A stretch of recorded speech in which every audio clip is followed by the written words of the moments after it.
Olá, tudo bem? Nós estamos aqui hoje com o nosso Fique por Dentro comigo, Odair Abujamra. Todas as sextas-feiras aqui, hein, na sua TV Mundo, emissora da Nova Era. E hoje o nosso programa vai falar um assunto bastante interessante. Nós estamos aqui com a especialista, a Fernanda Rezende, que ela vai estar conosco aqui, né, o programa de hoje. E nós vamos ver o que ela tem para falar. Muitas curiosidades, hein? Tá bom? Fernanda, tudo bem? Tudo bem, boa tarde. Isso. Fernanda, eu queria que você mesma falasse assim, a sua especialização. E me chamou aqui a atenção, tanatologia. Quer começar por tanatologia? Depois você fala. Ela é também especialista em psicologia hospitalar e também docente do curso de aperfeiçoamento e extensão em psicologia hospitalar. Pois não, Fernanda? Tanatologia é o estudo da morte, né? Vem da palavra Thanatos, do mito Thanatos. Então, todos os aspectos das ciências sociais, biológicas, humanas, que estuda a questão da morte, do processo da morte, propriamente dito, seja ele um processo natural ou uma morte causada, né? Como também o processo de luto das pessoas que ficam, dos familiares, dos amigos, da sociedade como um todo. Certo. A tanatologia vai estudar também o fenômeno do suicídio, né? Como ele acontece, por que ele acontece, e o processo pós-suicídio com os familiares. Ah, certo. Escuta, Fernando, tem alguns casos assim, que, por exemplo, a pessoa estava assim, a UTI, né? E ela volta. Tem esses casos? Sim, sim. Assim, a UTI, não tem mais solução. Tem mais solução.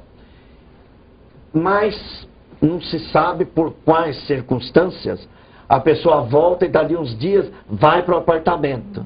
Sabe, família, né? Existem esses casos? Como é que trabalha assim, esse caso? Porque dentro da religião fala, foi milagre, Jesus, Deus, não sei o quê, não sei o quê. Não tem nada a ver com a ciência, né? Sim, isso é muito comum. Mas certo. Assim, a gente tem na UTI, a ideia é que a UTI é um lugar de morte, né? Unidade de terapia intensiva. Tem tanto adulto quanto infantil. Sei. E na verdade não é um lugar de morte, é um lugar de vida. As pessoas vão para uma UTI quando elas têm uma perspectiva de vida favorável. Certo. Mas acontece sim, de alguns casos, o paciente vira a óbito, né? Vira a falecer. Então, é comum, às vezes, o paciente entrar com um quadro grave na UTI, ter uma melhora e atribuir essa melhora a questões religiosas, né? A milagres, a providência divina. O que sim, não descarta essa possibilidade. Acho que tudo é bem-vindo nesse momento de recuperação, tudo é passível de mudanças. Certo. Mas é comum, sim, não é algo fora do comum. Mas o contrário também acontece. Então, por exemplo, já tive casos de estar supervisionando estagiários do paciente entrar em morte encefálica, né, que é uma morte que é irreversível hoje para a medicina, é a única morte que é irreversível. Se a gente tem uma parada cardíaca hoje, é passível de reanimar. Se a gente tem uma parada respiratória, é passível de reanimação. Mas a morte encefálica é a única morte que é irreversível. E a gente entrar com um protocolo com o paciente, dar uma notícia para os familiares, né? Era um rapaz jovem que foi por um acidente automobilístico, e a família não acreditar, né, nesse diagnóstico e continuar literalmente velando esse paciente dentro da UTI, acreditando sim no milagre. E aí a gente vê o contraponto da religião, né? Como em alguns momentos a religião vem como uma ferramenta positiva para uma melhora, mas como às vezes ela pode ser um impeditivo também para entrar em contato com a realidade. Entrar em contato com a realidade. Cada caso é um caso. Certo. E também tem disso, assim, eu não sei, assim, dentro da área das ciências físicas, biológicas, não é? Ciências médicas, biológicas, essa interação do pensamento. Embora você não estou conversando com médico nenhum, mas está aqui aí na UTI, um parente meu, que a gente tinha muitas afinidades quando estava vivo, de religião, de filosofia, e eu firmo o pensamento nele, eu quero entrar no pensamento, você vai sair da terra, você vai voltar para o quarto, você também tem essa força do pensamento, Sim. né? Porque estaria dentro, assim, da mente, né? A divisão do consciente, o subconsciente, essa parte que já também muito estudo, né? Sim. Moderno. Porque, na verdade, a psicologia ela não é uma ciência médica nem biológica, ela é uma ciência humana, que ela trata de humanos. Então, a gente pode se aproximar muito dessa questão da religião, que também é uma ciência que é humana. essa questão do pensamento que você está falando, isso é extremamente importante. Então, ter a crença de que o seu paciente, seu ente querido, vai sair dessa condição. É o pensamento positivo, né? Que talvez não gere essa mudança somente por eu querer que meu paciente saia de um leito de UTI, mas se a gente parar para pensar, o paciente está dentro de um leito de uma UTI, está fragmentado, está isolado, está sem autonomia, e um familiar que sai todos os dias da sua casa para visitar o seu ente querido, se minimamente ele não tiver esse pensamento positivo, como que ele vai levantar? Então, eu costumo nos meus atendimentos estimular esse pensamento.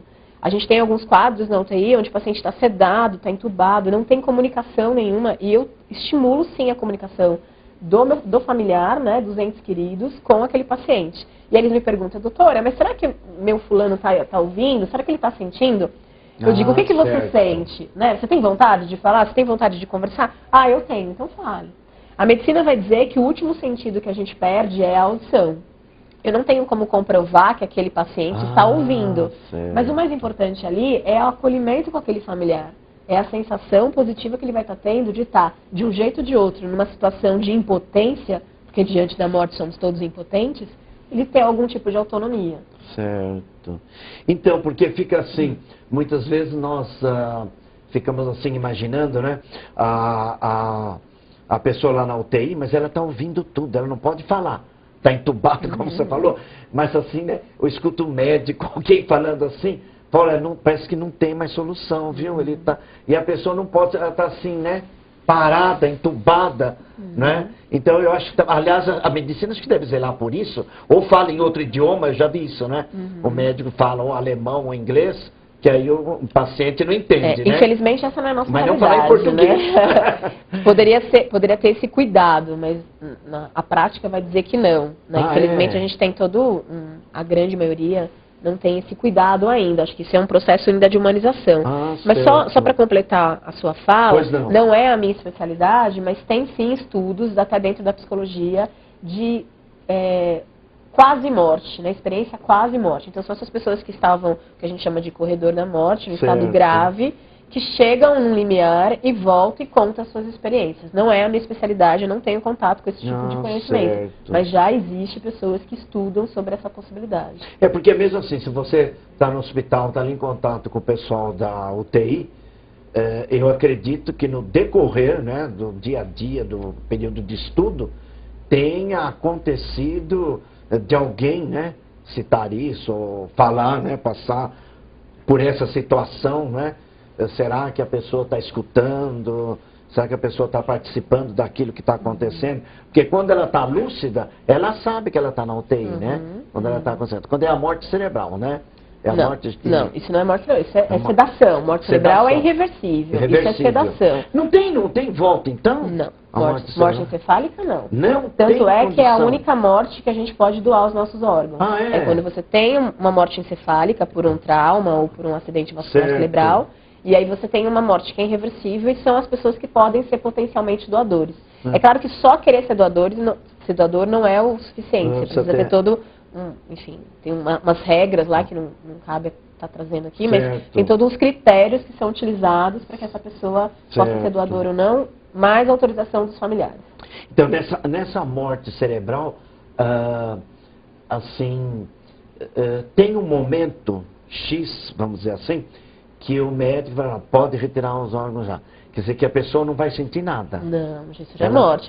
Tanto que no atestado de óbito vai a partir do último momento que foi feito o último protocolo de morte. Sei. É porque fica uma coisa assim um pouco meio estranha, né? Essa morte cerebral, mas ainda o coração está batendo, né? Isso. O coração continua batendo na morte cerebral? E aí você imagina os familiares chegando para cuidar desse paciente, né?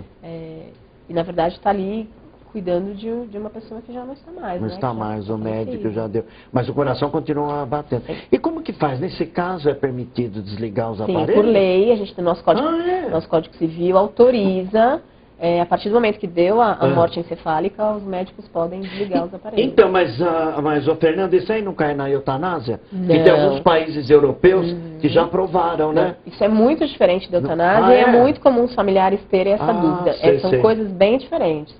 Na eutanásia, você tem você provoca, né? Você tem uma intenção real às vezes pelo paciente ou pelo familiar, de interromper a vida. Isso é eutanásia, no Brasil é crime.